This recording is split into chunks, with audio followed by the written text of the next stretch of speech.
Little action there from the Amazing Spider-Man 2. Don't worry, Spidey is okay, but he still has to confront the Green Goblin, played by Dane DeHaan, who also plays one of Peter Parker's oldest friends. Take a look. You ever figure out why your parents bailed? My dad left a briefcase.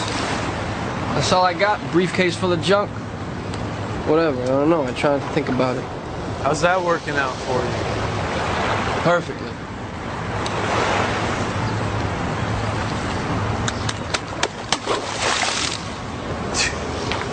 Nice arm. It's just the wrist, it's just all in the wrist, buddy.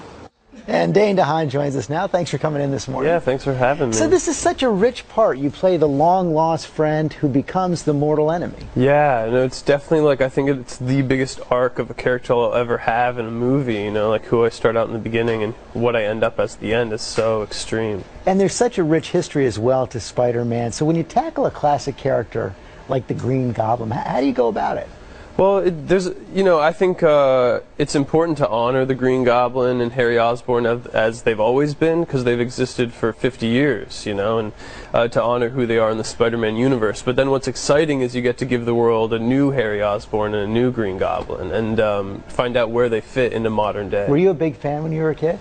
Well, I loved superheroes, you know, and I think I started out acting by like dressing up as superheroes, as Spider-Man and Superman and Ninja Turtles and like even Terminator, or, you know, Peter Pan. That's where it all began for me, and yeah, now that I get to do it as a living, it's pretty crazy. You get to do it as a living. And Amanda has a question related to that. She wants to know, she was on Facebook, do you catch yourself acting like your character at any time?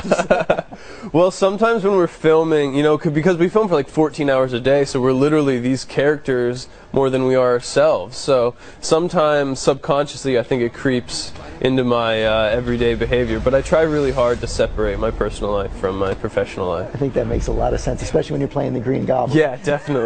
You know, we had Emma Stone and Andrew Garfield in here over the last couple of days, talked a lot about the chemistry, the obvious chemistry between them, but you kind of had it too with your fellow villain, Jamie Foxx. I loved what he said about you. He said, that dude, he brings the pain.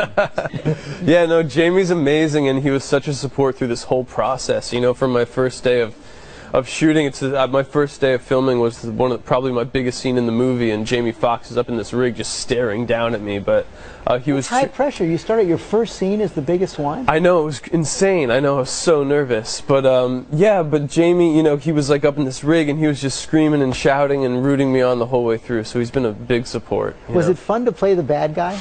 Yeah, it was. You know, I think I just really like acting, and you know, this part is so complicated, and it was so much fun to, you know, sink my teeth in it. So and it's kind of a big leap for you. You've really made your mark up until now in these smaller, independent films. Did it feel different as you're working on it?